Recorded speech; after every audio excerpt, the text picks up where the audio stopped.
로마서 8장 26절 말씀, 이와 같이 성령도 우리 연약함을 도우시나니 우리는 마땅히 기도할 바를 알지 못하나 오직 성령이 말할 수 없는 탄식으로 우리를 위하여 친히 간구하시느니라. 아멘. 성령을 받는다. 또 성령이 우리에게 대신 기도해 주신다.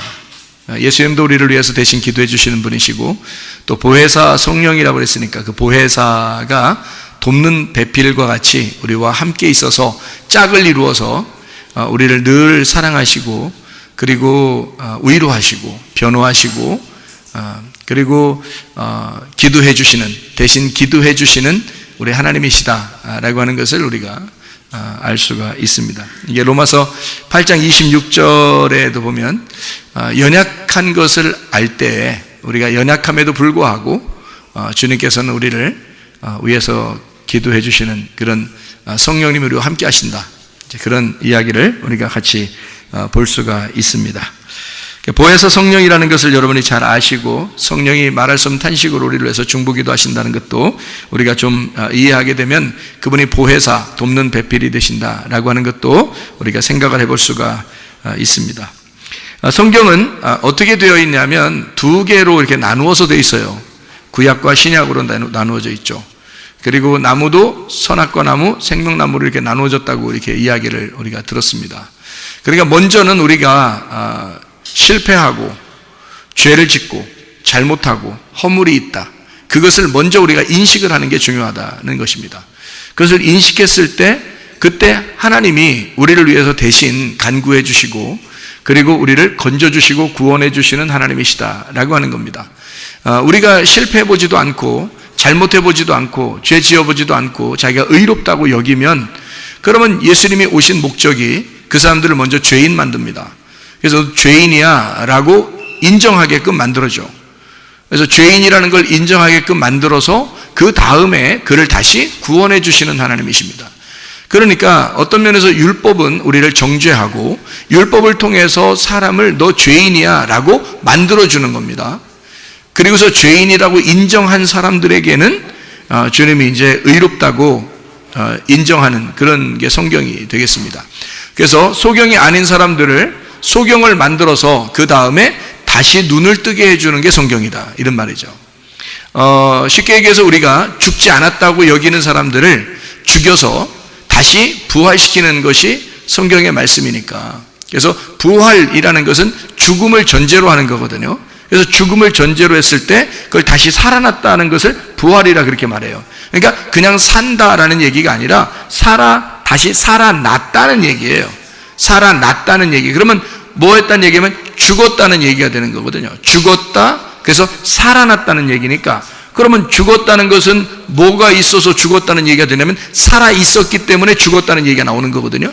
살아있었기 때문에 죽었다는 얘기가 나오는 거고, 죽었다는 말이 나오니까 다시 산다는 얘기가 나오는 거예요. 그러니까 부활이라는 단어는 그냥 단순히 살았다 이런 의미가 아니고 다시 살아난 것을 얘기하는 거니까, 그러니까 이 사람은 두 번 태어났다, 두 번 살았다라는 것을 이야기하는 것이죠.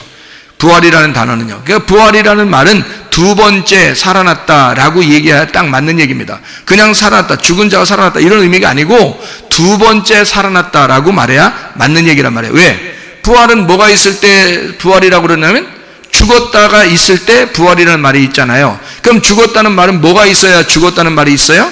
살아있다는 말이 있을 때 죽었다는 말이 있는 거지. 그죠? 살아있으니까 너 죽어. 그래서 죽는다는 말이 있으니까, 죽었으면 다시 살아야 되니까 원래 살아있던 것이 아니고 다시 살아나야 되잖아요.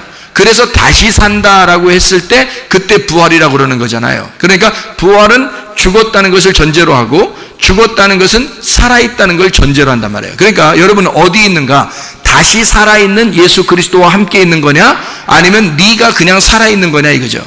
네가 살아있으면 넌 반드시 죽어야 된다는 겁니다. 그러니까 교회 오면은 네가 살아서는 안 돼, 너 육체적으로 살면 안 돼, 그걸 육체라 그래. 네가 태어나서 이 땅에 태어나서 살아가는 것을 그걸 육체라 그래. 그러니까 네가 육체적인 삶을 살아가지. 이 육체적인 삶을 가장 잘 표현해낸 것이 갈라디아서 5장 19절부터 21절까지 말씀입니다. 육체의 소욕, 육체의 일들은 현저하게 나타나는데 이런 것들이다. 음란과 폭력 이런 것들이다. 그래서 이런 것들 하는 사람은 하나님의 나라를 유업으로 받을 수가 없다라고 얘기하는 거죠. 음란에도 마찬가지고요. 폭력을 저지르는 마찬가지, 욕심을 부려도 마찬가지입니다. 자기 편 만들려고 다른 사람들에게 자기 얘기해가지고 자기를 좀 알아달라고 이렇게 이야기하는 사람도 마찬가지입니다. 그런 사람들은 다 육체적인 삶을 사는 사람들이에요. 그리고 화내는 사람들도 마찬가지고요. 짜증내고 화내고 막 이런 사람들 있잖아요. 자기는 뭐 그럴 수 있지 뭐라고 생각할지 모르지만 성경에서는 분명히 그렇게 하는 것들을 성경을 왜 우리에게 가르쳐 주냐면 너 그거 죽어야 돼 라고 가르쳐 주는 거예요. 그거 죽어야 돼. 네가 살아있는 거잖아. 네가 살아있으니까 자꾸 짜증나고 화나고 욕심나고 음란하고 거짓말하고 자기 편 만들려고 그러고 그러는 거 아니야. 그게 육체야. 그러니까 그거를 너 죽어야 돼. 그러니까 그렇게 살아있는 건 네가 살아있는 거고, 죽으란 말은 네가 죽는다는 뜻입니다. 그죠? 네가 죽는다. 그거를 대신 죽으신 분이 누구예요? 예수 그리스도시란 말입니다. 예수 그리스도가 죽으시니까 우리가 죽었다는 거예요. 그분을 믿을 때, 예수를 인정할 때 내가 죽은 것으로 인정이 된다는 거죠. 그래서 믿음으로 죽는 겁니다. 우리가 뭐 진짜 죽는다는 게 아니라 믿음으로 죽는 거예요. 그래서 내가 원래 살아있던 내 육체가 믿음으로, 예수를 믿음으로 내가 죽는 겁니다. 죽고 나니까 하나님이 어떻게 해요? 네가 죽었으니까 하나님은 우리를 살려야 되거든요. 그래서 그렇게 살려야 된다, 살아난다라는 걸 부활이라 그렇게 말하는 거예요. 그러니까 네가 원래 살아있던 거는 그냥 살아있는 거고, 육체가 살아있을 때 살아있는 거고, 네가 땅에서 살아나 있는 거고, 그거는 반드시 죽어야 된다는 그 과정을 거쳐야 된다는 거예요. 그러니까 여러분, 자기가 실수하지 안 해보고 잘못 안 해보고 죄 안 져보잖아요. 허물이 별로 없잖아요. 그러면 어떻게 되는지 아십니까? 안 죽어요. 자기가 죄를 짓거나 자기가 뭔가 일이 안 풀리거나 실수하거나 실패하거나 뭐 허물이 있거나 뭐 잘못이 있다 그러잖아요. 그런 것이 막 드러나잖아요. 그러면 내가 정말 그런가 하고 자기를 돌아보게 되는 거예요. 자기를 돌아보니까 내가 이게 사망이구나, 내가 어둠이었구나, 나는 정말 살아날 수 없는 사람이었구나 라는 걸 자기가 자기를 자각한단 말이에요. 자기가 자기를 자각하니까 어떻게 해요? 자, 죽은 놈이 기도할 수 있어요? 기도 못하죠. 죽은 놈은 기도 못한단 말이에요. 그 자기 열심으로 어떻게 기도합니까? 그렇게 못하죠. 그러니까 자기가 자기 열심으로 기도할 수 없고, 자기가 자기 열심으로 예배할 수 없고, 자기가 자기 열심으로 살아갈 수 없는 거예요. 그러니까 우리는 죽는 데까지만 가는 거예요. 죽는 데까지만 가는 거야. 그럼 어떻게 돼요? 자, 죽는 데까지 갔더니 진짜 죽여? 자, 내가 자살하는 게 아니라 누군가가 죽인단 말이에요. 그럼 누가 죽여요, 여러분을? 누가 여러분을 죽이던가요? 예? 누가 괴롭히고 누가 여러분 죽이고 그래요? 가족들이. 아내는 남편이 죽이고, 남편은 아내가 죽이고, 자녀는 부모가 죽이고, 부모는 자녀가 죽이는 거야. 그러니까 알고 보면 자기의 주변에 가까운 사람들이 자기를 죽인단 말이에요. 그렇죠? 근데 누가 그 가족들을 만드는 거예요? 하나님 만드신 거야. 그러니까 가족들이 죽인 거야? 하나님이 죽이신 거야? 하나님이 나를 죽이시는 거야. 그렇죠? 그러니까 바리새인들이나 유대인들이나 이런 사람들이 예수님을 십자가 매달아 죽였어요. 그렇죠? 그런데 사실은 누가 죽인 거예요? 예수님을 하나님이 죽이신 거예요. 그죠? 하나님이 우리 인류를 구원하라고 죽이신 거라고요. 그러니까 우리가 우리 스스로가 죽는 게 아니야. 자살하는 게 아니야. 누군가가 우리를 죽이는 거예요. 그러니까 자기 자존심도 막 무너지고 기분 나쁘고 짜증도 나고 화도 나고 막 이러잖아요. 그 시간이 어떤 시간이에요, 지금? 그 시간이 어떤 시간이에요? 말씀을 듣다가도 막 그런 자존심 상하는 생각이 들어와. 누가 얘기하면 막 자존심 상하는 생각이 들어와. 남편이 아내가 막 얘기하면 막 기분 나쁘고 자존심 상할 때가 와요. 왜 그럴까요? 어떤 시간이에요? 죽는 시간이에요. 그 시간이 죽는 시간이라고요. 내가 죽는 시간이구나. 이걸 깨닫는 거죠. 왜 죽는 시간이 와야 되는 거예요, 여러분한테? 죽는 시간이 왜 와야 되죠? 부활해야 되니까 그러는 거예요. 부활은 반드시 죽어야 부활하기 때문에 그렇습니다. 그냥 살아있다면요, 살아있는 게 쭉 가면 아직 죽음도 안 왔어.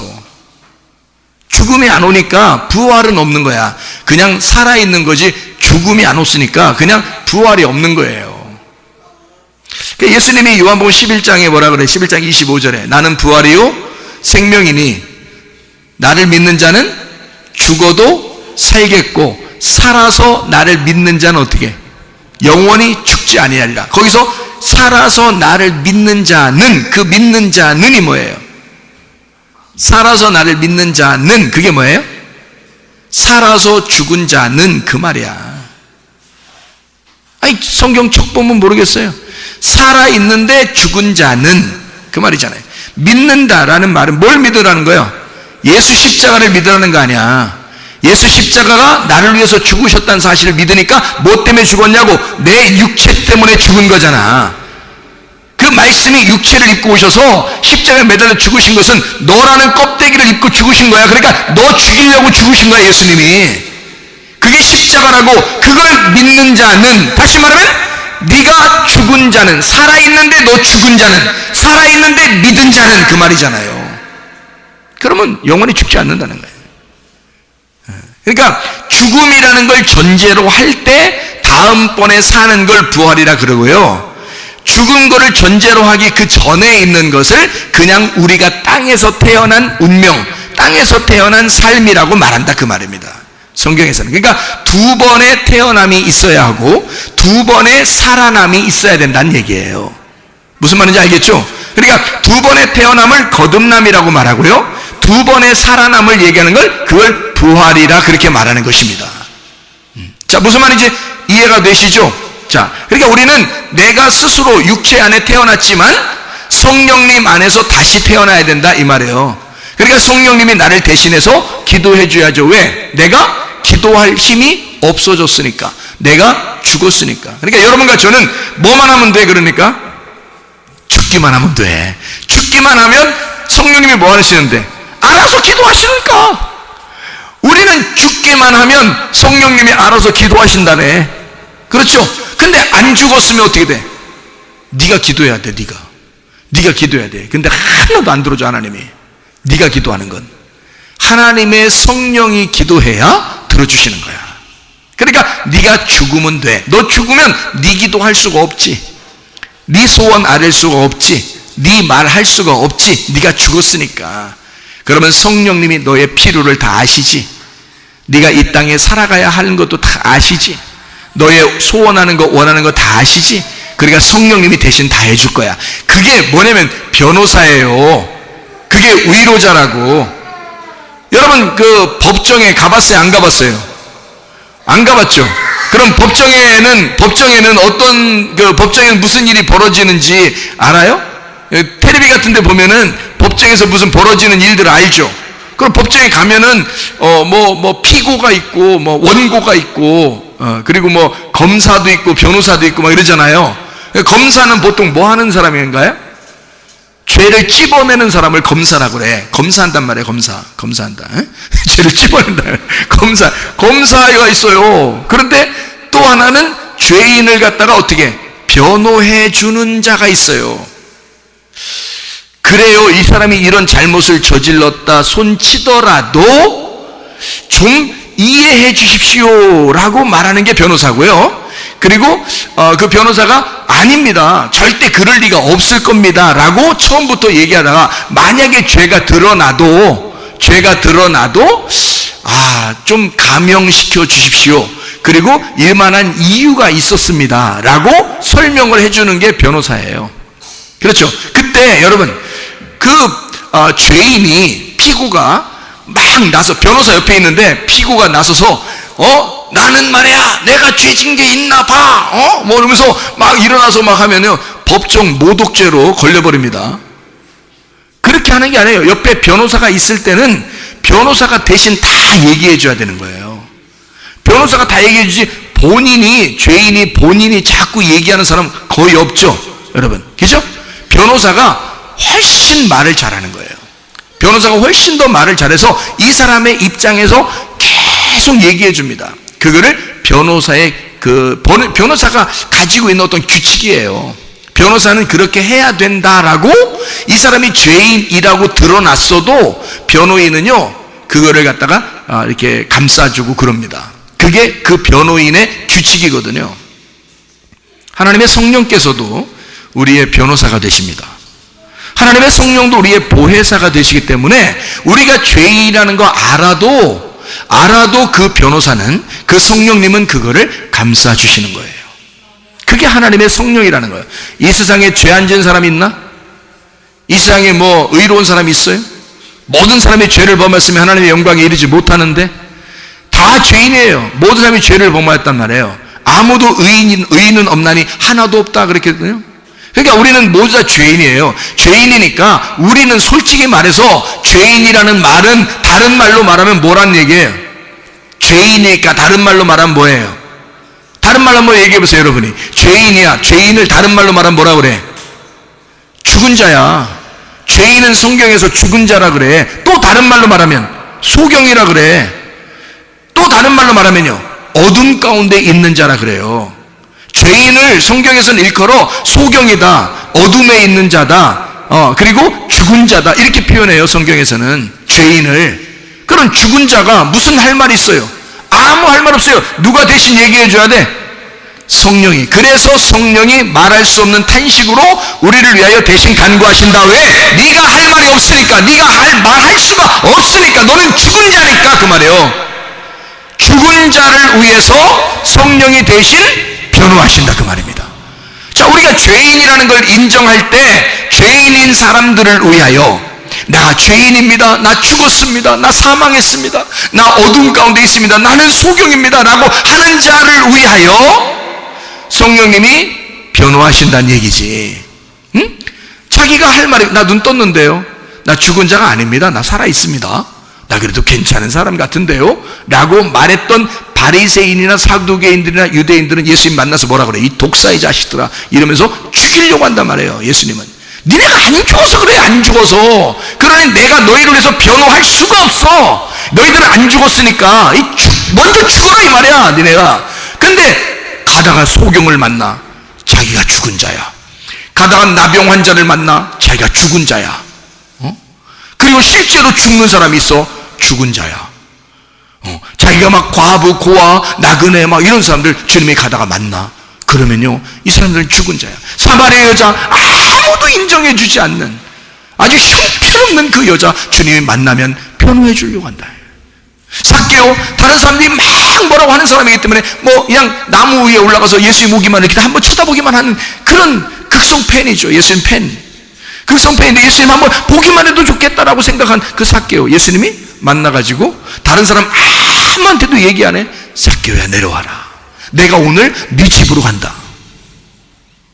이 예수님은요, 자기가 죽은 자, 막 마음이 쫄아 있는 자, 잘못하고 죄짓고 실수하고 허물 있는 자, 실패한 자, 고난 가운데 있는 자, 어려운 자, 자기가 어둠이라고 생각하는 자, 자기가 죄인이라고 생각하는 자에게는 주님이 오셔서 반드시 변호해 주십니다. 네가 그럴 수 있었지. 나는 너를 이해해. 아무도 너를 이해하지 못해도 나는 너를 이해하러 왔어. 나는 너를 충분히 이해해. 말하지 마. 가만히 있어. 내가 다 말해줄게. 내가 대신 다 말해줄게. 그런단 말이에요. 그런데요, 자기가 괜찮다는 사람한테는 주님이 안 나타나. 왜냐하면 너는 그냥 살아있는 거니까. 네가 살아있는 거니까. 누군가에 의해서 네가 죽잖아? 그러면 변호사가 필요해. 그러면 내가 너를 변호해 줄게. 해로 오신 분이 보혜사란 말이야. 그게 성령님이시란 말이에요. 그러니까 우리가 연약할 때, 우리가 힘이 들 때, 우리가 기도할 수 없을 때, 그때 주님이 도와주신다. 아니, 자기가 무슨 기도를 할 수 있어? 무슨 예배를, 우리가 무슨 예배야? 하나님 알아요? 하나님 아냐고 우리가 뭘 보여? 뭐 어디다 대고 예배한다 그러는 거요? 응? 기도한다. 뭐 어디다 대고 기도한다는 게 하나님 알아 보여? 아무것도 모르면서 뭔 예배를 드린다고 그래. 아무것도 모르면서 기도한다 그래. 우리가 기도하는 게 아니에요. 그런 기도를 받는다는 얘기가 아니야. 자기가 죽은 자, 내가 죽었습니다. 저는 우리 변호사에게 내가 모든 일을 일임합니다. 변호사가 대신 다 얘기해 줄 겁니다. 그 변호사를 인정하는 거죠. 그 보혜사를 인정하는 거죠. 그러면 그 보혜사가 알아서 기도해 주신다 이거야. 알아서 얘기해 주신다 이거야. 알아서 예배 드리신다 이 말이에요. 이분이 다 알아서 해 주신다는 거야. 그게 성령 보혜사란 말이에요. 얼마나 좋으신 분이냐 이거야. 그러니까 우리는 이 변호사를, 보혜사를 잘 모른다고요. 성령을 잘 모른다고. 그래서 성령이 어떤 분인지 잘 몰라가지고 성령? 뭐야? 뭐 이렇게 생각한다고요. 성령은 어떨 때 오신다고요? 어떨 때? 죽은 자에게 오신다고. 성령님은 죽은 자에게 오신다고. 그래서 예수님이 항상 성령님하고 같이 있었죠. 예수님이 항상 같이 있었어요. 성령님이 태어날 때도 성령님이 같이 있어요. 예수님이요. 그리고 또 자라날 때도 성령님이 같이 있었고요. 그 다음에 돌아가실 때도 십자가에서 성령님이 같이 있었고요. 그 다음에 죽으시니까 이제 어떻게 혼자 살아날 수 있어 없어. 예수님이 혼자 못 살아나. 그러니까 누가 살려줘야 돼? 성령님이 살려줘야 돼. 그래서 성령님이 살려주는 거예요. 그러니까 성령님은 예수님이 태어날 때부터 자라날 때, 또 십자가에 매달릴 때, 부활할 때 항상 성령님이 같이 있었단 말이에요. 그 성령님이, 그러니까 그 성령님이 예수님의 모든 일거수일투족을 다 알아. 성령님이. 그런 성령님을 우리가 알아야 돼. 그러니까 이 성령님은요, 우리에게는 어떠냐면 이 땅에서 태어난 나와 예수님 안에서 내가 죽었다는 것을 인정하고 회개하고 그 다음에 다시 살아난 부활의 나를 어떻게 구분하냐면, 부활하고 나면 그 성령님이 나와 함께 하십니다. 부활하고 나면요. 그러니까 죽은 자를 주님이, 성령이 살려가지고 같이 있어요. 죽은 자를. 그러니까 우리는 어디까지 가면 된다고? 죽는 데까지만 가면 되는 거야. 주여 부활하게 해 주시옵소서. 뭐 주여 나를 부활시켜 주시. 그러면 안 해도 돼. 시끄러워. 닥쳐. 뭐 부활하게 해 주시옵소서. 뭐 저를 부활시켜야 되는 거 아닙니까? 꺼져. 그렇게 하는 게 아니야. 그냥 우리는 어디까지만 가면 되냐면 십자가에까지만 가면 돼. 그래서 예수님이 뭐라 그래? 너 자신을 거절하고 십자가를 지고 따라와라 그러잖아요. 그러니까 그것까지만 오면 돼. 십자가를 지고, 네 십자가를 지고 너를 부인하고 따라와. 그러면 주님이 알아서 부활시켜 줄게 그 말이지. 그러니까 네가 부활시켜 주시옵소서 그런다고 부활이 되는 게 아니고 그냥 죽어버려. 그러면 부활은 알아서 해주시킨다 이거야. 네가 죽었으니까 살려달라는 얘기도 못하죠. 죽었는데 무슨 살려달라는 얘기를 해요. 저는 죽은 자입니다. 아무것도 못해요 주님. 그래서 그냥 딱 죽어있으면 주님이 알아서 부활시켜. 근데 대부분 다 살아있다고. 그 승질머리들이 얼마나 그렇게 못됐는지 말이에요. 승질도 막 그렇게 캉캉하게 승질 부리고 말해요. 막 짜증내고. 그게 다 누구를 섬겨서 그래요. 누구를 섬겨서 그래? 자기를 섬겨서 그래. 지가 왕이요. 지가 하나님이고. 그러니까 자기한테 잘 안 해주면 막 승질이 나는 거야. 이 승질머리가 자꾸 나와. 이게 승질머리가 자꾸 올라온단 말이야. 이게 안 돼. 승질머리를 자꾸 죽여. 밟아버려요 그냥. 옆에서 자꾸 밟아줄 거야. 남편이 밟아주고 아내가 밟아주고 부모가 밟아주고 자녀들이 밟아줄 거야. 밟아주면 감사합니다 이렇게 들어가는 거야. 자꾸 이렇게. 이게 승질머리가 자꾸 들어가는 거야. 그러면 승질머리가 들어가면 뭐가 머리가 돼? 꼬리가 머리가 되는 거야. 꼬리가. 그래서 머리는 꼬리 되고 꼬리는 머리 되는 거야. 그 지팡이가 바뀌는 거야. 그래서 모세의 지팡이가 산으로 올라갈 때는 머리하고 꼬리하고 이렇게 모세가 머리 들고 갔더니 하나님 어떻게 내려놔라. 내려놓으니까 뱀이 딱 움직이잖아. 그러니까 머리 잡으라 그래, 꼬리 잡으라 그래. 꼬리 잡으니까 꼬리가 머리가 된 거야. 그러니까 이게 바뀌었잖아, 그치? 그렇죠? 그러니까 꼬리가 머리 되고 머리가 꼬리 된 거야. 그러니까 네 승질머리가 들어가잖아? 그럼 꼬리가 이제 머리 된다. 네가 승질머리가 난 것은 네 운명선이 그래. 너의 원래 태어나서 살아가는 운명선이 그렇다고. 그게 뭐냐면 육체란 말이에요. 그래서 우리는 태어나자마자 육체의 길을 걷게 돼 있다고. 육체의 삶을 살게 돼 있다고. 그렇게 살게 되는데 내가 죽어버리잖아요. 죽어버리면 두 번째, 나의 꼬리로 오신 두 번째 예수님이 나의 머리가 되신단 말이에요. 그러면 나는 당연히 꼬리가 되는 거죠. 그분이 머리가 되시니까 나는 꼬리가 돼. 그래서 꼬리가 됐는데 그 꼬리가 어떻게 생겼어? 원래 뭐였다고? 원래 뭐였다고 이게? 승질머리였다고. 그게 승질머리.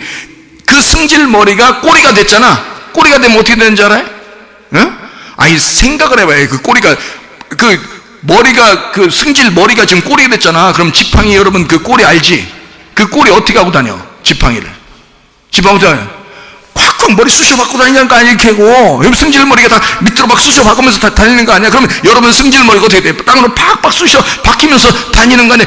이게 그리스도인들이라, 이 말이야, 이게. 그리스도인들. 그러면 내 승질머리는 밑으로 팍팍 쑤셔박고 다니고 누구만 올라와야 돼? 예수, 나의 머리 대신 예수님만 올라와야 돼. 내 뒤에 오신 예수가 나의 머리가 되셔야 된다 이거지. 내 승질머리는 땅에 팍팍 박혀야 되고. 이해가 되십니까? 네. 그렇게 바꾸는단 말이야. 이걸 뭐라고 그러냐? 부활. 누가 부활한 거야? 예수가. 왜? 내가 죽었으니까. 내가 죽었으니까 내 속에 예수가 부활했다 이 말이야. 내가 살아가는 게 아니라 예수가 살아간다 그 말이에요. 그게 부활이에요. 그러니까 누가 예배 드리는 거예요, 여러분? 앉아서. 예수가 예배 드리는 거예요. 기도 누가 하는 거예요? 예수가 기도하는 거예요. 아니, 여러분, 예배도 예수가 드리고 기도도 예수가 해. 아니, 100% 하나님이 받겠어, 못 받겠어? 자기 사랑하는 아들이 기도하고 자기 사랑하는 아들이 예배 드리는데 100% 하나님 받겠어, 안 받겠어? 100% 받으시지. 어떤 사람에게? 자기가 꼬리가 돼서 머리가 땅바닥에 팍팍 쑤셔박히는, 그리고 예수 그리스도가 우리의 머리가 되신 사람들, 그 사람들은 하나님이 우리를 갖다가 자꾸 기도에 응답해 주시고, 누구 때문에? 예수님 때문에 우리에게 기도를 응답해 주시고, 우리를 사랑해 주시고 우리를 격려하시고 그런단 말이에요. 이렇게 이제 여기서 이게요, 보니까 인생이 그렇더라고. 머리하고 꼬리가 이렇게 있는데 이걸 바뀌었다 그랬죠, 이렇게. 그죠? 근데 이렇게 회전해서 요만큼 바뀔 때까지가 시간이에요. 여기 바뀌는 시간이 필요한 거예요. 그러니까 여기서 바뀌잖아요? 그러면 바뀌는 그 과정까지가 우리 인생인데요, 이렇게 바뀌는 과정에서 우리가 죽는 거예요. 그 죽는 거가, 요게 바뀌는 과정에서 우리가 죽는 건데요, 그게 진짜 믿음이라는 거지. 이렇게 바뀌면 그게 진짜 믿음이라는 거죠. 그러니까 죽는 데까지가 진짜 믿음인 거야. 그러니까 죽으면 믿음이 완성된 거예요. 그 믿음으로 하나님을 기쁘시게 하고, 하나님이 살아계신 것과 그 하나님이 우리에게 상 주시는 이심을 믿어야 될지니라. 요게 바뀌면 누가 일한다고요? 하나님이 일하시는 거라고. 하나님이 우리 속에 들어와서 일하시는 거라고요. 반드시 보상이라는 걸 준다고, 하나님이. 내 노력으로 하면 보상이 없어요. 다 모든 걸 했어도 다 죽어야 돼, 무조건, 우리는. 근데 예수가 들어와서 일하는 것은 보상이 따라온다고요. 자, 예전에 있는 건 뭐 어떤 종이에요? 예전에는 그냥 노예야. 이 세상의 노예. 내가 이 세상의 노예로 태어난 거지, 우리가. 그죠?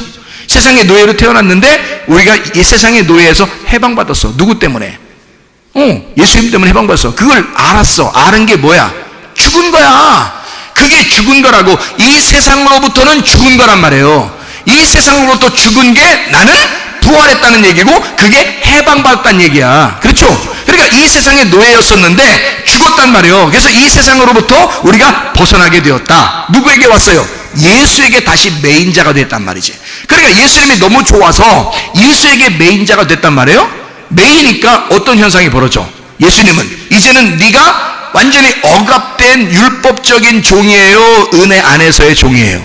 은혜 안에서의 종이란 말이에요. 그러니까 이건 자유한 종이라고 그래. 행복한 종. 그냥 예수님이 좋아서 종이 된 거예요. 여러분, 남편과 아내가 다 그렇죠? 남편과 아내가, 남편 좋아서 그냥 괜히 밥 해주고 싶고 그러지 않냐? 그냥 괜히 좋으니까 밥 해주고 싶은 거 아니야? 그렇죠?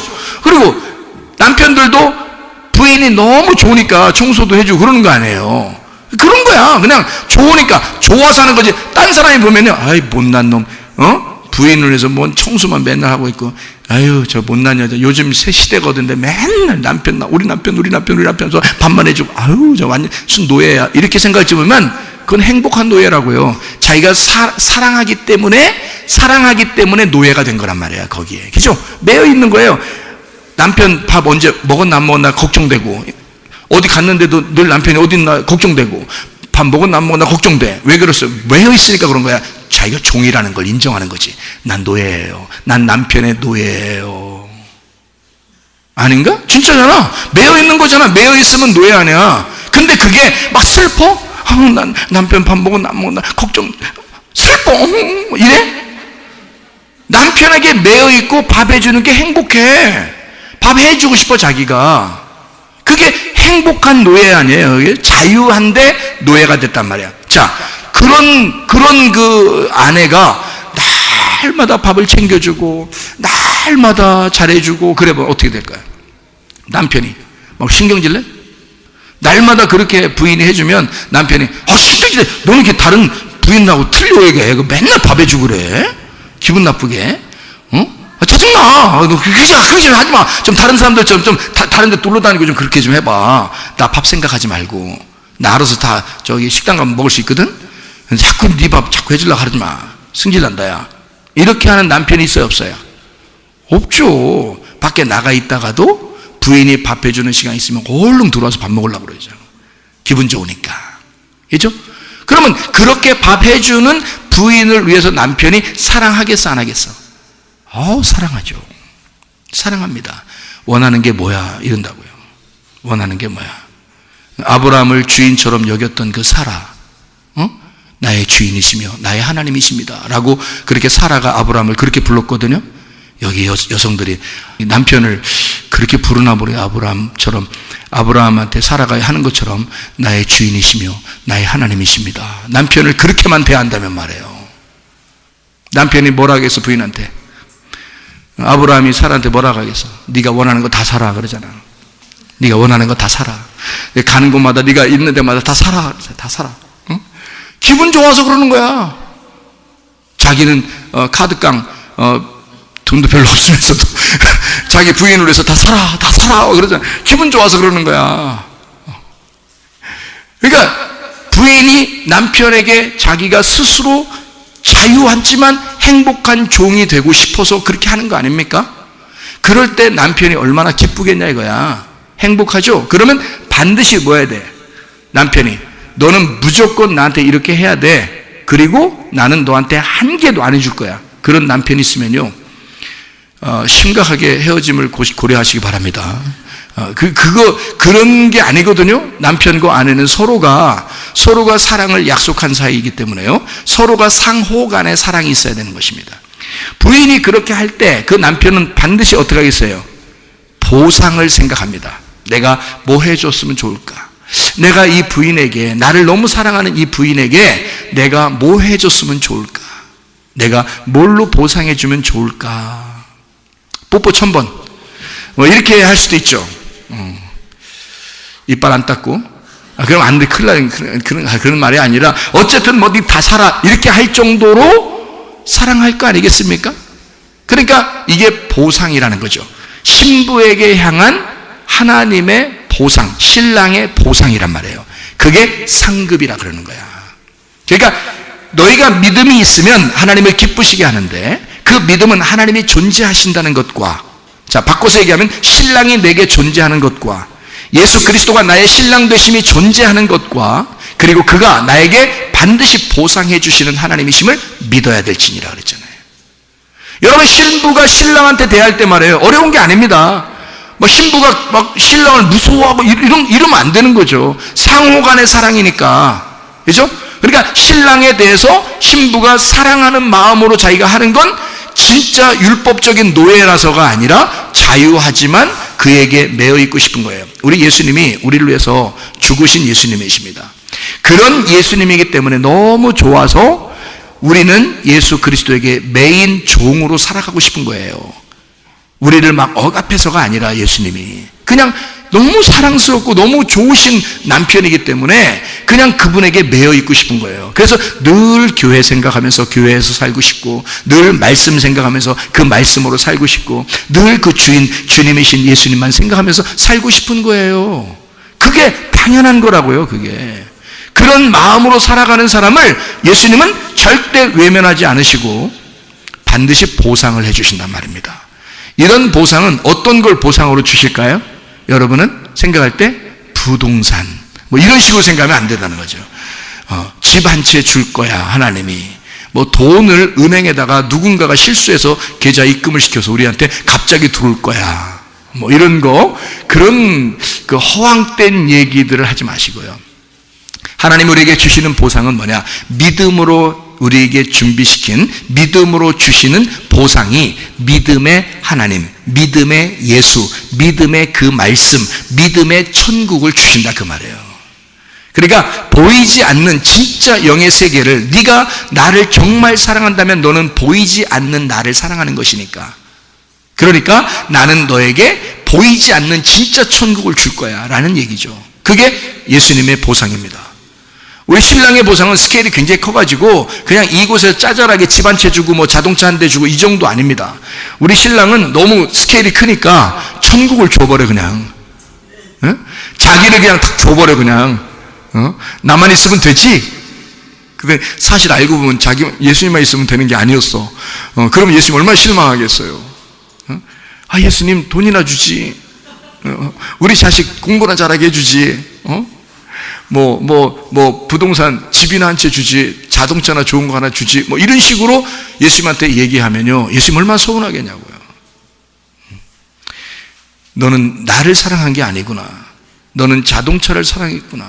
너는 집을 사랑했구나. 너는 네 자식을, 네 자식을 사랑했구나. 너는 돈을 사랑했구나. 얼마나 실망스럽겠어요. 나하고 약속할 때는, 결혼 약속할 때, 나하고 약속할 때 진짜 나만 사랑한다고, 나만 보겠다고 그렇게 약속해놓고 결혼 끝나고 나니까 순전히 너만 사랑했구나. 네가 너를 사랑했구나. 너는 나를 믿은 게 아니라 바알 숭배한 것이야. 네가 바알이 됐어. 네가 하나님이 됐어. 너 선악과 쳐 먹어버린 거야. 자, 우리 주님께서 얼마나 실망스럽겠냐 이 말이야. 여러분, 주님을 사랑할 때 우리는 자유가 있지만 부활한 몸으로 자유 안에서 예수님을 정말 사랑하는, 신랑만 바라보고 신랑만 사랑하는 주의 사람들이 되셔야 합니다. 그거를 믿음이라 그러는 거야. 그 믿음이니까 그 믿음으로 보상을, 천국을 주시는 거야 우리한테. 천국 주면 땡 아닙니까 진짜? 천국만 주면 뭐 다 받은 거예요.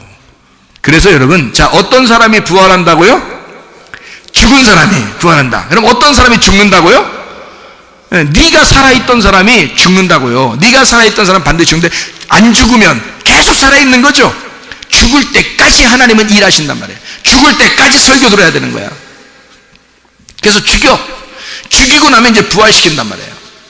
그러니까 죽은 자가 부활한다. 이거는 어떻게 두 번 살아난 거죠. 그죠? 두 번 태어난 거란 말이에요. 그래서 거듭났다, 거듭 태어났다, 거듭 살아났다 이렇게 말하는 거거든요. 자, 그래서 부활이라는 단어, 요한복음 11장 25, 26절에 말씀해 보면, 나는 부활이요 생명이니 나를 믿는 자는 죽어도 살겠고 살아서 나를 믿는 자는 영원히 죽지 아니하리라 그랬거든요. 그럼 부활이라는 그 말이요, 아나보스타시라는 단어입니다. 이 아나보스타시라는 단어는 다시 일어난다는 단어고요, 죽음에서 부활한다는 말이고 회복한다는 말입니다. 그러니까 반드시 뭔가 잘못되어 있었다는 얘기고, 실패됐다는 얘기고, 뭔가 죽었다는 얘기죠. 뭔가 잘못되어 있었다는 얘기예요. 그래서 거기서 살려준다는 얘기를 아나보스타시라고 그렇게 말한단 말입니다. 이 말은 어디서 왔냐면 아니스테미에서 온 단어인데, 이 아니스테미라는 단어는 똑바로 일어선다는 단어입니다. 똑바로 일어선다. 그러면 흐느흐느하게 일어서면 돼, 안 돼? 안 되지. 흐느흐느하게 일어서면 안 되지. 똑바로 일어서야 된단 말이에요. 기둥처럼 똑바로 일어서야 된다. 흐느흐느해서는 안 된다 그 말이에요. 세우다라는 단어입니다. 이게 아니스테미라는 단어인데, 이게 어디서 온 단어냐면요, 아나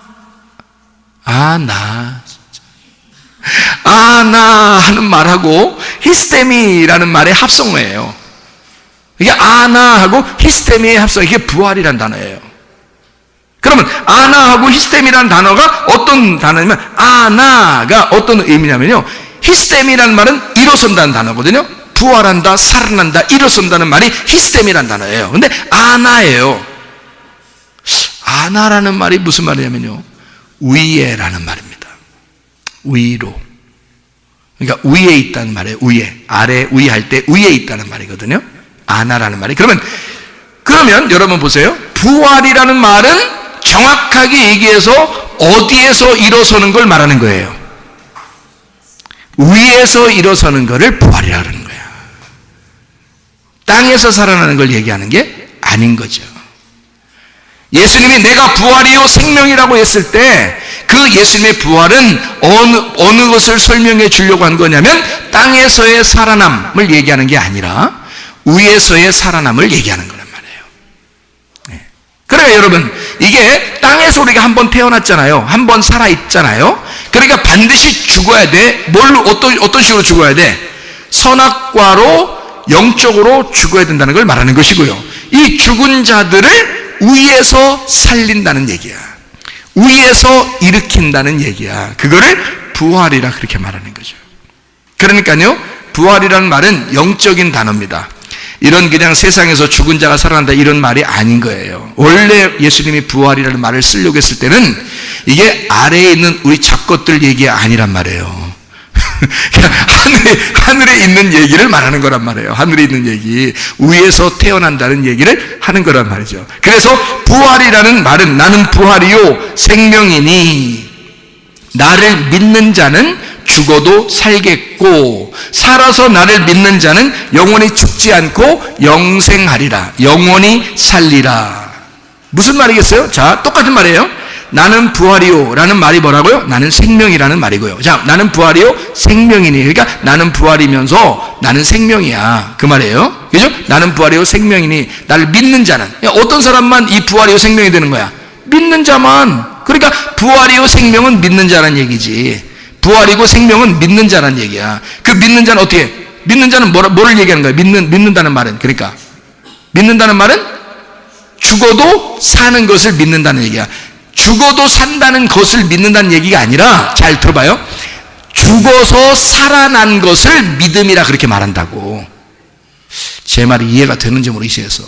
자, 죽었는데 살아나는 그거를 믿음이라 그런다고. 여러분이 진짜 믿었다는 말은 죽음 가운데 있는 땅에 있는 걸 믿음이라고 말하는 게 아니고 살아난 것을 믿음이라 그렇게 말한다고.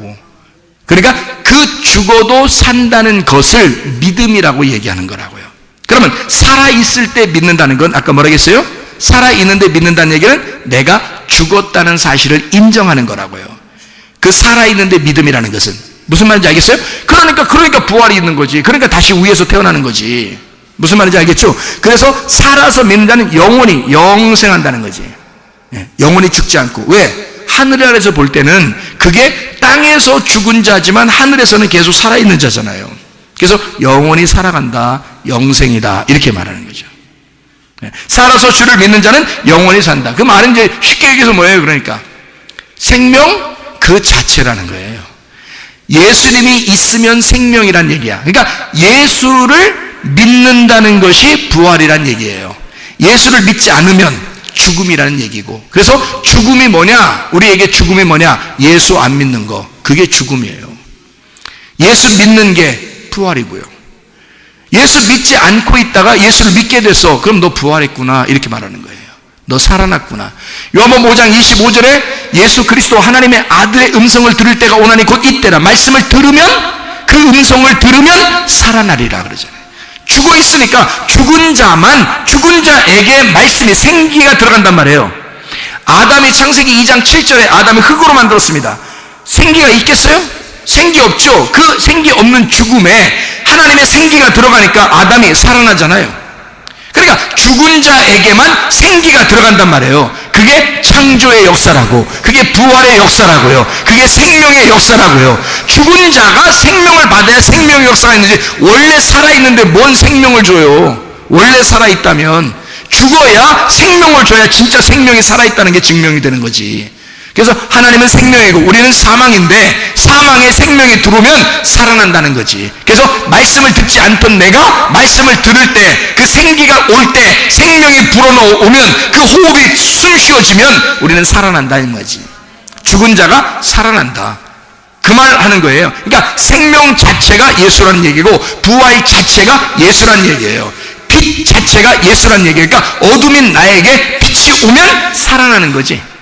빛이 왔으니까 어둠이 빛으로 바뀐다는 얘기야.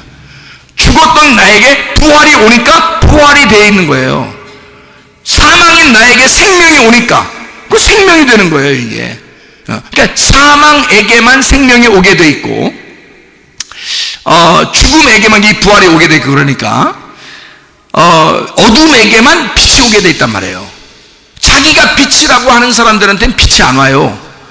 빛이 없고 어둠이라고 하는 곳에, 어둠의 깊은 곳에 빛이 온다는 거지. 어둠의 깊은 곳에 빛이 온다. 그러니까 내가 어둠이라는 것만 인식하면 되는 거예요. 그러니까 하나님의 성령은요, 우리 자신에게 나 좀 괜찮지 않습니까? 이런 사람 안 와요. 성령님이 나 죄인입니다. 난 정말 죽을 수밖에 없습니다. 나는 실패했습니다. 나는 도저히 하나님 앞에 얼굴을 들 수가 없습니다. 나는 죄인입니다.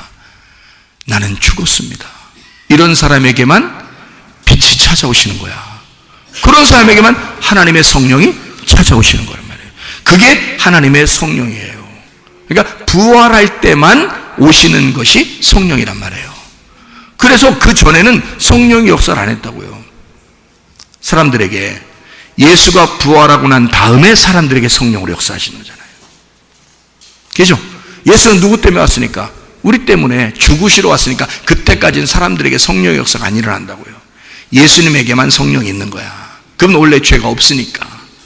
그런데 그분이 우리를 위해서 죽으셨다가 성령이 그분을 부활시켜, 그리고 그 성령이 드디어 제자들에게 가서 역사하기 시작하는 거예요. 이렇게 성령은 그냥 우연히 우리에게 오는 게 아니라, 보혜사 성령은, 성경이라고 하는 건요, 내가 어둠임을 발견하는 책이에요. 이 성경책이. 내가 어둠임을 발견하고, 어둠임을 발견했을 때 하나님의 성령이 들어와서 우리에게 빛이 되시는 겁니다. 성령은 우리에게 하나님이 되시기 때문이에요. 그러니까 빛이 되시기 위해서 오시는 것. 자, 사망을 알게 해주는 책. 그래서 내가 사망이라는 걸 알게 됐을 때 빛이 찾아오고 부활이 찾아온다는 얘기죠. 그러니까 죽기만 하면 돼. 우리는 내가 어둠이라는 것만 인식하면 돼요. 괜히 잘난 체 하지 마세요, 여러분. 어둠이니까. 괜히 여러분 살아있는 척 하지 마세요. 죽음이니까. 우리는 늘 그렇게 살아가면 하나님이 우리를 살리신단 말이에요. 하나님이 변호하시고 하나님이 우리를 살리시고, 우리가 연약할 그때 우리 하나님이 강하시니까, 내가 부족할 때 우리 주님은 풍성하시니까 그렇게 살아가는 게 그리스도인들이라 그 말이에요. 그리스도인들은 자기 잘난 맛에 사는 게 아닙니다. 예수 잘난 맛에 사는 거예요. 누구 자랑하며 사는 거예요? 신랑 자랑하며 사는 거예요. 신부가 뭐 하는 거예요? 신부가 뭐 하는 사람들이요? 신랑 자랑하며 사는 사람들이 신부예요. 천하의 그 무식한 사람이 뭔지 알아요? 천하에 미련하고 무식한 사람이 신랑 욕하고 다니는 사람. 우리 신랑은요, 이런 사람들, 그 천하에 미련한 사람들이에요. 그 사람하고 같이 사는 너는 한 몸이라며, 이 미련한 거사. 신랑 자랑하며 살아야 돼. 근데 이 땅에서도 신랑 자랑하잖아요. 그런데 진짜 신랑이 나타났다. 응? 진짜가 나타났다. 우리에게 진짜 슈퍼맨, 진짜 신랑이 나타났다. 응? 야, 자랑할 만하지 않습니까? 야, 우리 신랑 자랑할 만하지 않습니까? 그 자랑하는 게 전도요. 그게 전도 엄청 어려운 거 아닙니다.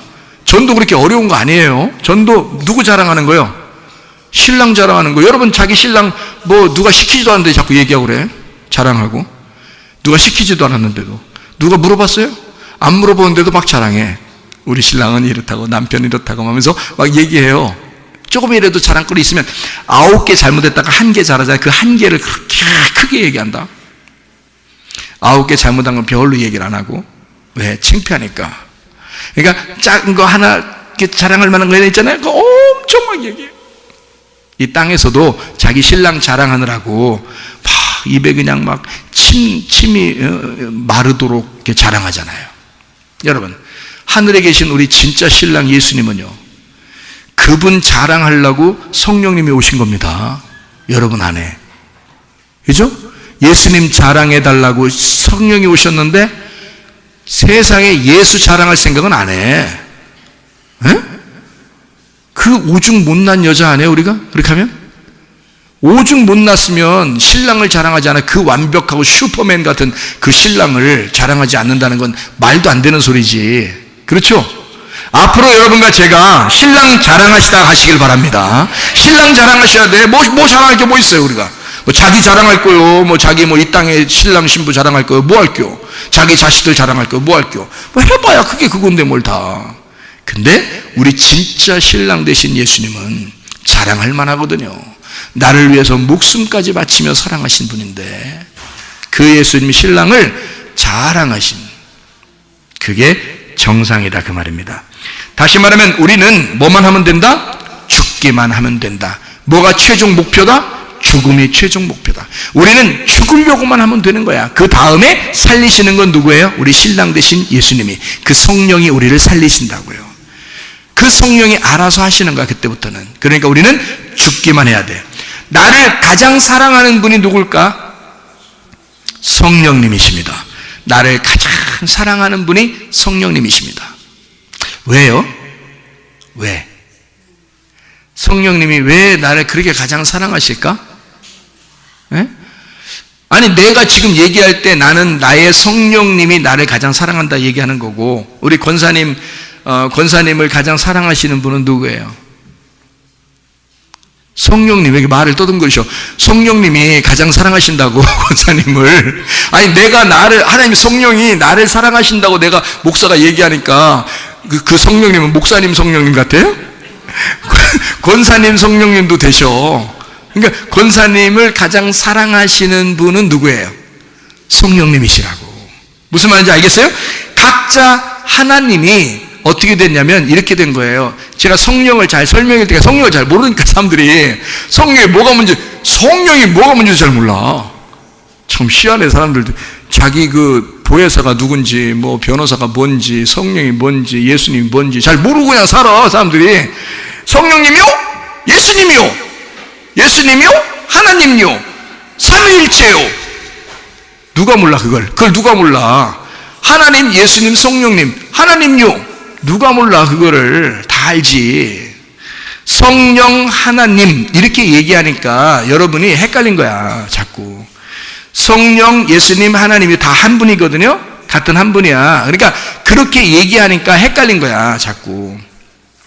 여러분 속에 하나님이 계신다, 성령님이 계신다라고 말하면 그게 헷갈리는 거야.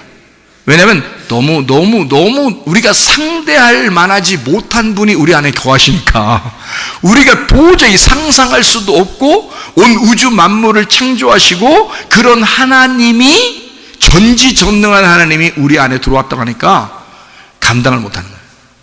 그러니까 그것보다는 조금 낮은, 그거보다 그러니까 좀 새끼, 하나님보다 좀 새끼 하나님이 들어와야 좀 이해가 되는 거야. 근데 너무 엄청난 하나님이 성령님이고 예수님인데 그분이 우리 안에 들어왔다 그러면, 삼위일체 하나님이 우리 안에 들어왔다 그러면 헷갈린 거예요. 이게 너무 엄청난 분이니까 이해가 안 돼. 성령님이 이해가 안 돼. 그래서 성령님이 우리를 위해서 대신 탄식하신다, 성령님 안에서 기도해야 된다, 성령님 안에서 예배해야 된다, 이 성령이 누구냐, 너와 함께 있다, 나와 함께 있으려고 성령님이 오셨다, 이런 말 해도 이해가 안 돼 잘. 그러니까 성령님이 늘 딴 데 있는 것 같은 거예요. 하나님이 딴 데 있는 것 같은 거예요 여러분. 그런데요, 제가 설명을 잘 해드릴 테니까 잘 들어봐요. 쉬워요. 쉬운데 이게 이 생각을 그만큼 못해서 그래 여러분. 그러니까 요 생각이라는 문에메이온, 무덤이라는 게 생각이라고 그랬죠. 그 기억이라고 그랬죠. 이거를 여기서 딱 갇혀버리면 무덤이 되는 거예요. 그럼 무덤에서 어떻게 해야 돼? 우리가 부활해야 되잖아. 이 무덤을 깨치고 일어나야 되는 거예요. 이 무덤을 깨치고 일어나야 되는데 그게 안 돼. 그래서 이게 깨지지 않으니까 항상 무덤에 갇혀 있는 거야. 그래 이게 무덤에 계속 머물러. 그 노래만 하는 거예요. 무덤에 머물러, 또 무덤에 머물러, 또 무덤에, 항상 하루가 지나도 계속 무덤에 머물러, 이렇게 무덤에 계속 머물러, 이렇게. 그럼 뭐냐고, 이게 무덤을 머물러 있지 말고 여기서 깨치고 일어나야 되잖아. 예수 부활하셨네 하면서 탁 깨치고 일어나야 되는데 이게 계속 무덤에 머물러 있는 거야, 이게. 그러면 안 되지. 이걸 깨치고 일어나야죠. 자, 설명을 해드릴게요. 성령님. 자, 어떤 분이냐면 삼위일체 하나님 맞아요. 그런데 이 성령님이 여러분과 여러분 옆에 있는 성령님, 또 내 성령님, 여러분 성령님이 다 달라요. 어떻게 다르냐? 여러분 속에 있는 성령님과 내 속에 있는 성령님이 다르다니까? 옆에 사람 남편 성령님하고 부인 성령님하고 달라요. 이게 성령님이 한 분이신데, 제가 잘 들어야 돼. 성령님은 각자 다 다르게 있어요. 각자 다르게. 여기 이해하셔야 돼. 우리 성령님은 한 분이시야. 다 영은 하나거든요. 하나님은 영은 하나인데, 제가 분명히 얘기했습니다. 이상하게 보지 마요. 분명히 하나님은 하나라겠습니다. 성령 하나님 하나야. 하나인데 각자 다 들어간다잖아. 그죠? 각자 다 들어가는데 왜 자기 성령님은 힘이 없게 느껴지느냐? 자기 성령님은 저쪽 사람 간증하는 거 들어보니까 힘이 엄청난 것 같아. 그 성령님은. 근데 자기 성령님은 힘이 없는 것 같아. 왜 그럴까? 엄청난 힘의 그 성령님이 있는 사람을 부러워해. 그래서 부러워해. 그렇죠? 그래서 야, 저 사람 좋겠다. 저런 성령님이면 좋겠다. 저런 성령님이 내 안에 있으면 좋겠다. 막 이러잖아요. 쓸데없는 소리예요. 왜? 내 속에 있는 성령님은 저 성령님하고 달라요. 다 각자 다 다른 거야.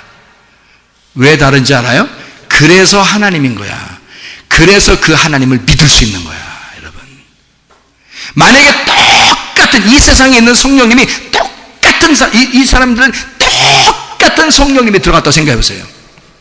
그러면요, 로봇이야. 다 똑같이 살아야 돼. 성령님이 자기가 원하는 대로 다 할 거니까. 그럼 다 똑같아야 돼. 로봇이야, 로봇. 근데 여러분이 마음대로 해도 성령님은 가만히 있어요. 왜 그럴까? 여러분 미워해서? 아니야. 다른 사람보다 여러분 속에 있는 이 권사님 속에 있는 성령님은 권사님을 누구보다도 사랑하는 거야. 다른 사람들은 권사님을 볼 때 좀 이상하게 볼지도 몰라. 근데 그러니까 잘못하거나 실수하거나 허물이 있거나 죄를 짓거나 하면 다른 사람들 속에 있는 건요, 이 사람을 정죄할 수도 있고 뭐 이상하게 볼 수도 있고 그렇거든요. 근데 권사님 속에 있는 성령님은 권사님이 태어날 때부터 지금까지 같이 있었어. 그래서 권사님을 누구보다도 잘 알아. 다른 사람은 이해를 못해, 권사님을. 근데 권사님을 가장 잘 아시는 분이 성령님이셔. 그러니까 크게 확 역사하지 않아도 늘 같이 있어서 항상 권사님이 우선인 거야. 그 성령님은. 그래서 힘없게 보이는 거예요. 힘이 없어서가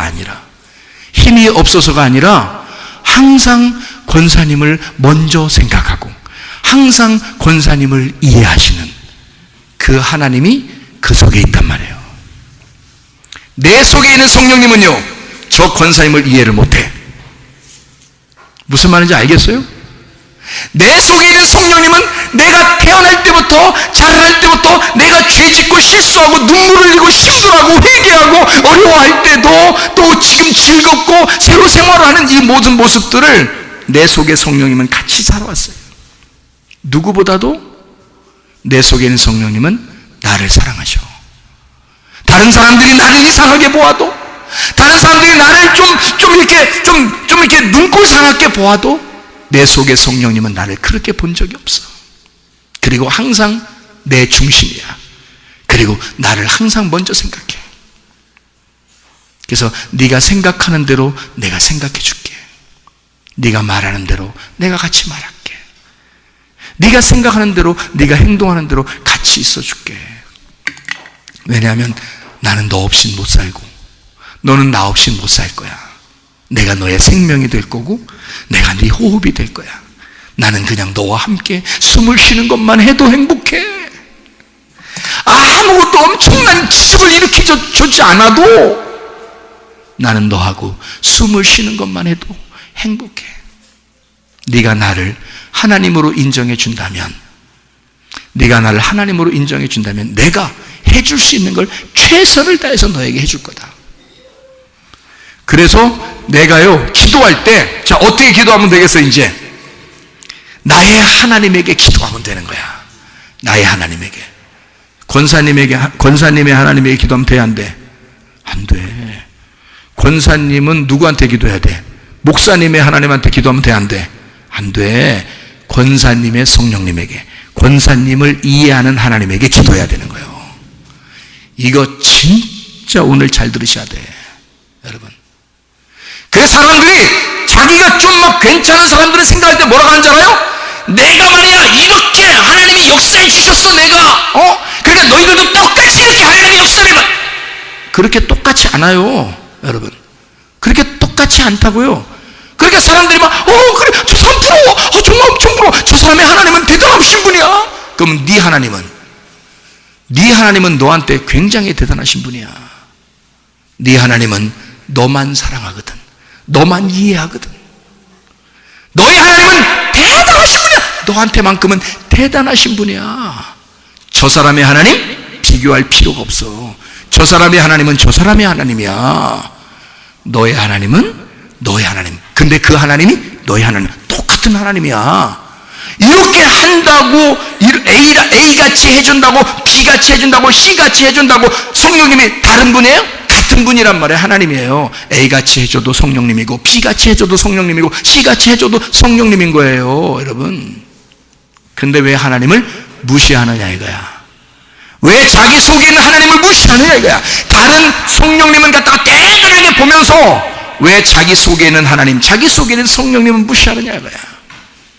내 속에 있는 하나님은 나를 너무도 사랑하시고, 나를 끝없이 인정하시고 끝없이 이해하시는 하나님, 내 모든 죄와 잘못과 실수와 허물도 다 용서하시기를 이미 결정하시고 사랑하시는 하나님, 영원히 떠나지 않기로 결심하신 보혜사, 너를 대신에 내가 변호해 줄게. 너를 대신에 내가 대신 말해 줄게. 네가 말할 수 없는 거, 네가 어려움이 있고 연약하고 그럴 때 탄식하는 마음으로 내가 얘기해 줄게. 네 심정으로 얘기해 줄게. 그 하나님이 여러분 속에 계신 성령님이십니다. 근데 사람들이 교회 다니면서 뭐라 그래? 간증자가 막 있으니까요, 저 사람의 하나님이 내 하나님 됐으면 좋겠다고 그럽니다. 아브라함의 하나님이 내 하나님 됐으면 좋겠다고 그래. 이삭의 하나님이 내 하나님 됐으면 좋겠다 그래. 야곱의 하나님이 내 하나님 됐으면 좋겠다 그러잖아. 그래 안 그래? 아브라함과 이삭과 야곱의 하나님이 내 하나님 되기를 원합니다. 그렇게 기도하세요. 그러면 주여, 아브라함의 하나님, 이삭의 하나님, 야곱의 하나님이 내 하나님이 되게 해주실 수 없어서. 정신 차려. 정신 차리라고. 아브라함의 하나님이, 이삭의 하나님이, 야곱의 하나님이 지금 네 하나님이요. 그게 너한테는 그렇게 힘없게 보일지 모르지만 너를 그렇게 이해하시는 하나님이 그 하나님이라고. 그렇게 엄청난 능력의 하나님이 너의 하나님이야. 네가 그 하나님을, 너의 그 하나님을 인정하라 이 말이야. 그 하나님을 인정해 보았느냐 이거지. 뭘 그렇게 다른 하나님을 찾느냐 이거지. 자 보세요. 아브라함의 하나님, 이삭의 하나님, 야곱의 하나님이 서로 다르다면, 같은 하나님인데 서로 다르다면, 그러면 서로 다르면 다 다르게 역사했을 거 아닙니까? 여러분 성경을 보면 모르겠어요? 아브라함에게 역사했던 하나님은 어떤 식으로 역사했어요? 이방 땅에 있던 아브라함을 데려와서 가나안 땅에 데려다 놨습니다. 그리고 아브라함을 쫓아다니면서 인도하시는데 애기 준다고 하고 땅 주고 이러잖아요. 그리고 아브라함이 부인 팔아먹고 이럴 때도, 그때도 같이 있으면서 아브라함을 도와줍니다. 그런 하나님이요. 그리고 이삭 낳았을 때는 이삭 드리래요. 그럼 이삭 드리면 이삭이 가면서 양 어디 있습니까? 번제할 양 어디 있습니까? 하나님이 준비하실 거야. 그래놓고 데려갑니다. 그 다음에 이삭 번제로 드리려고 그래요. 그럼 이삭이 얼마나 놀랬겠습니까 그날? 아버지하고 저거 아버지 내 믿을 만한 놈 하나도 없네 이러면서 이제 아버지 아브라함한테 죽임당할 뻔 하다가 거기서 부활했어요. 살아났어요. 양이 이제 마침 준비되느라고 여호와를 보았다 이 말이에요. 여호와 라하 했거든요. 여호와를 보았다. 그래서 이삭이 살아났어요. 그 다음에 이삭이 이렇게 살아가는 걸 보세요. 성경 얼마나 나와요? 아브라함은 많이 나오고, 이삭 조금 나오고, 성령님이 그래요? 똑같은 하나님이라면서 왜 다르게 역사하시냐고. 아브라함에게 역사했던 하나님하고 이삭에게 역사했던 하나님이 종류가 다르게 역사한단 말이에요. 왜? 이삭이 태어나서 생활하고 죽을 때까지의 삶은, 이삭의 삶은 아브라함 삶과 달라요. 이해가 됩니까? 삶이, 아브라함과 이삭의 삶이 다르잖아. 그죠? 그래서 이삭은 얼마 안 나와요. 그런 다음에 야곱이라는 사람, 에서와 야곱이 했을 때 야곱의 하나님이요, 엄청나게 오랫동안, 창세기 마지막까지 야곱의 하나님이 나오십니다. 창세기 마지막까지. 그 말은 하나님이 이 야곱의 삶에서 하나님이 계속 같이 있는 거예요. 그러니까 너의 아버지의 하나님이었다 내가, 그리고 그 할아버지의 하나님이었다, 아브라함과 이삭의 하나님이 내가 너와 함께 하겠다라고 하는 거거든요. 근데 그 하나님이 종류가 아브라함에게 역사할 때와 이삭에게 역사할 때와 야곱에게 역사할 때가 다르게, 종류로, 다른 종류로 역사하잖아요.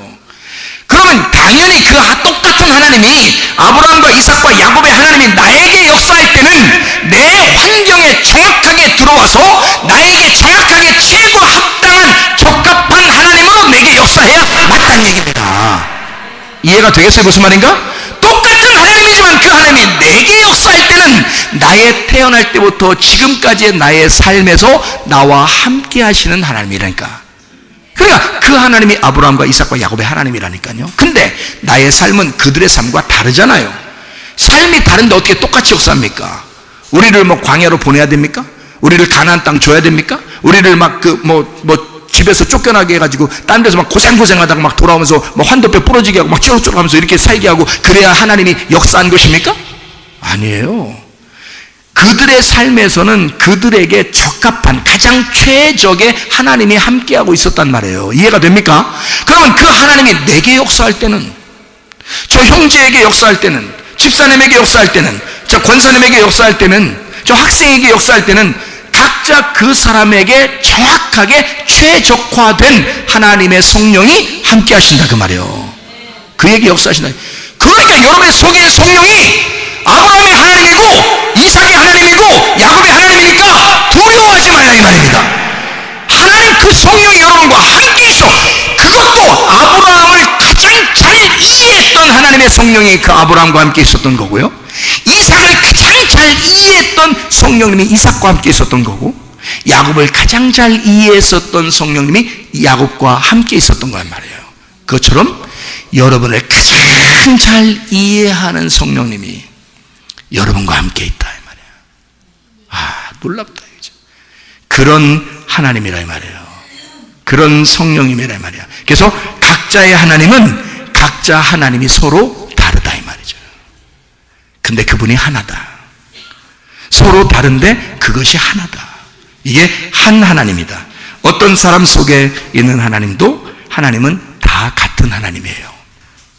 성경의 처음부터 끝에까지가. 그리고 우리에게도 같은 하나님. 같은 하나님인데 서로에게는 다른 하나님이라. 그게 성령의 역사예요. 성령은 보이지 않는 진리의 말씀입니다. 그 말씀이 여러분에게 각자, 그래서 어떤 사람은요, 창세기에서 은혜 받는 사람이 있어. 어떤 사람은 출애굽기에서 은혜 받는 사람이 있어. 어떤 사람은 레위기에서 은혜 받는 사람이 있고, 어떤 사람은 요한계시록까지 가야 은혜 받는 사람이 있어. 어떤 사람은 신약만 읽어도 구약 안 읽고 신약만 읽다가 마태복음에서 그냥 갑자기 은혜 받는 사람이 있어. 왜? 사람마다 태어나서 살아가는 환경들이 다 다르기 때문에 그 속에 있는 성령님은 어쨌든 여러분의 그 환경에서 하나님을 만나도록 계속 격려하고 위로하고 따라다니시고 그러기 때문에 그런 겁니다.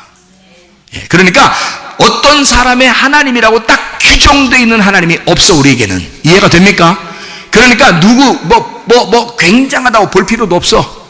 어떤 목사님 뭐가 대단해? 뭐가 그렇게 아브라함 대단한, 뭐가 대단해? 아브라함이, 이삭은 대단합니다. 뭐가 대단해?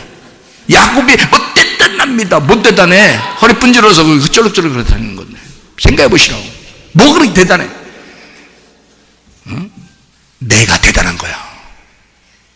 내가 대가리가 단단한 거야. 내가 대단. 다른 사람 아무 상관없어. 내가 대단한 거야. 왜? 누구하고 누구만 있어? 이 세상에서는 나하고 하나님만 있는 거야. 나하고 그 성령님만 있는 거야. 그러니 나의 성령님은요, 다른 사람들이 나를 무시해도, 다른 사람이 여러분을 무시해도 그 속에 있는 성령님은 여러분을 최고로 아는 거야.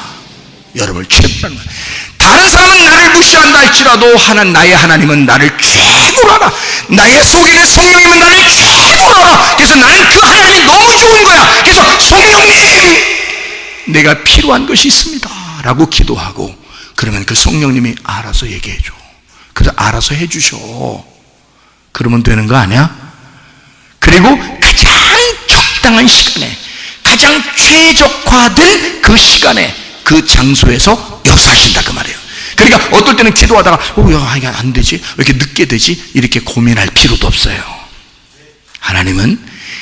나의 하나님은 나에게 가장 정확하게 적당한 시간과 그 공간에서 역사하시기 때문에 다른 사람들은 뭐라 할 필요 없어. 왜 저 사람 왜 이렇게 병도 안 낫고 문제도 해결 안 되고, 저 사람 왜 이렇게 찌질이도 가난하고, 저 사람 뭐 이렇게 형편없이 살고, 이렇게 걱정할 필요 없어요. 그 속에 있는 하나님이, 말씀만 그 속에 들어가기 시작하면요, 성령님을 인정하기만 시작하면요, 진리의 성령만 인정하기 시작하면요, 그 말씀이 들어가기만 시작하면 그 속에서 살아 움직여, 그 속에서 양심이 깨어나고요, 부활하기 시작합니다. 그러면 그 속에 성령이 그 사람을 역사하기 시작해. 그런 날이 온단 말입니다. 다른 사람과 비교할 필요가 하나도 없어. 이 세상은 아무도 없고 나와 성령만 있는 거야. 나와 성령만. 누가 뭐라 그래? 어떤 목사가 위대하고 어떤 목사가 형편없다는 얘기야? 생각을 해보세요. 어떤 성도가 위대하고 어떤 성도는 형편없다는 얘기야? 아닙니다. 우리 모두는 다 대단한 사람들이에요. 우리 모두는 대단한 사람들이야. 하나님이 우리를 대단하게 여기기 때문이야. 누가 대단하게 여기기 때문에? 똑같은 하나님인데 내 속에 있는 하나님은 나만큼은 대단하게 여겨. 최고로 여긴단 말이에요. 다른 사람은 우습게 알아도. 우리 권사님의 성령님은, 다른 사람들은 권사님은 이제 나이 먹고 저 권사님 이제 틀리 안 가지면 이제 밥도 이제 먹기 힘들고 그렇게 해도 그 속에 성령님은요, 그냥 얘가 자기가 그래. 나같이 배우지도 못하고, 나같이 못나고 키도 작고, 누가 나를 알아주겠어? 아무도 안 해도 슬퍼. 혼자 얘기해. 혼자 울어. 혼자만 슬퍼. 나 같은 게 살아서 죽어야지. 옆에서 그렇게 하세요. 그러면 뭐라고? 너 말 다 했어? 그렇게 모습이 되었다 할지라도 그 권사님 속에 있는 하나님은 권사님이 최고 예쁜 거야. 최고 날씬하고, 최고 키가 크고, 이빨도 온전해서 하늘나라의 이빨을 가지고 있는 거야. 그러니까 속에 숨겨져 있으니까. 겉에 나타나 있는 건 아니고 속에 숨겨져 있다니까. 진짜 이빨이 나오는 거야. 이제 하늘 올라가면 진짜 이빨. 황금 이빨. 뭐든지 씹어 돌릴 수 있는 그런 황금 이빨 속에 있는 거예요. 그러니까 다른 사람들은 우리 권사님을 우습게 생각할지 몰라. 그런 사람도 있는 것 같아. 꼼짝 마라 이거야. 내 속에 성령한테 이른다. 오, 그 성령님이 확 나타나가지고 그냥 옆에 뭐라 하는 사람들 이빨 다 뽑아버리고 그러지 않는단 말이에요. 그걸 또 기대하시면 안 돼. 진짜 그렇게 해달라고 하면 안 돼. 그리고 이 속에 있는 성령님이 위로하셔. 가슴을 싹 쓰다듬으면서 괜찮아, 왜 이래, 오늘따라 이렇게 흥분해 있어. 흥분 좀 가라앉혀. 평안해, 행복해. 나는 네가 행복할 때가 너무 좋더라. 웃을 때 이빨 안 보이잖아. 좋더라. 나는 그냥 네가 행복했으면 좋겠어. 네가 평안했으면 좋겠어. 내가 있잖아. 내가 네 대신 위로해 줄게. 내가 네 대신 변호해 줄게. 네가 원하는 거 하나님 앞에 다 얘기해 줄게. 이러면서 가장 잘 이해하셔. 다른 사람들은 우리를 무시한다 할지라도, 그죠? 예, 하나님의 성령이, 내 속에 있는 성령님은 나를 너무 정확하게 아셔. 너무 사랑해. 가만 놔두질 않아. 너무 좋아서. 그래서 속에서 양심을 막 깨우고 그런단 말이에요. 말씀만 들으면 막 흥분되고, 말씀만 들으면 막 가슴이 떨리고, 예? 막 뭔가 속에서 막 기도만 하면 막 눈물이 나고, 뭔가 막 속에서 성령이 계속 우리를 인도하신단 말이에요. 이렇게. 그러니까 우리의 가장 적합한 성령이기 때문입니다. 여러분, 성령 여러분과 함께 동행하십니다. 그게 임마누엘이라는 거예요. 하나님이 우리와 영원히 함께 하신다. 성령님으로 함께 하신다. 근데 성령님이 그냥 어마어마한 하나님이 나와 함께 하신다 그러면 너무 갭이 커가지고 그 하나님하고 나하고는 게임이 안 될 것 같아. 같이 다닐 수가 없을 것 같아. 그런데 나를 가장 잘 이해하시고, 나와 똑같이 생활하시고, 나와 똑같이 태어나시고, 나와 똑같이 살고, 내가 죽을 때까지 같이 있는 그 나와 똑같은 그 하나님이 나와 함께 하시니까 난 그게 진짜 성령님이고, 나는 그게 진짜 하나님이고, 나는 그래서 믿을 만한 거야. 그 하나님이 똑같은 로봇처럼 만들어 놓으면요, 그러니까 사람들 서로 비판하거나 판단하지 마세요. 저거 왜 저래? 이렇게 하지 마세요. 저거 왜 저래 하는 그 저거가 그 사람 속에는 성령님은 최고로 아니까. 저거 왜 그래? 뭘 저거 왜 그래? 그 속에 있는 성령님은 너를 저거라 그래. 언제 성령이 저걸 저거라 그러겠어? 똑같은 하나님인데 그렇게 안 한다. 그래서 성경에서는 비판하거나 판단하지 마라 그렇게 하는 거예요. 저거가 어디 있습니까? 저거가 어디 있어요? 우리는 다 소중한 사람들이라 이거지. 한 사람도 하나님 안에서 소중하지 않은 사람이 없다. 나와 함께 살아가시는 하나님, 지금도 당신과 함께 살아가시는 하나님, 그 성령님이 우리와 늘 동행하시는 임마누엘 하시는 하나님이십니다. 여러분, 그 하나님과 동행하다가 주님 만나시기를 바랍니다. 우리 하나님 아버지 사랑과 은혜를 감사드립니다. 아버지, 우리는 남의 하나님이 하나님 같고 엄청난 전능하신 하나님만 하나님 같아서 우리가 하나님하고 너무 멀리 있는 것 같은 그런 느낌이 들 때가 한두 번이 아닙니다. 그러나 하나님, 진짜 내 속에 있는 하나님의 성령님은 내게 가장 최적화된 하나님이심을 믿습니다. 우리 속에 있는 하나님, 그 속에 있는 성령님이에요. 서로가 서로를 사랑하게 하시고 진짜 하나님 안에서 하나 되고, 진짜 우리 속에 있는 성령님이 나를 탄식하며 내 연약한 점들 그걸 들어 변호하시고 위로하시고 대신 중보하시며 기도하시는 하나님이심을 믿습니다. 그 주님과 동행하다가 주님 만나게 도와 주시옵소서. 예수 그리스도 존귀하신 이름 받들어 기도 올리옵나이다. 아멘.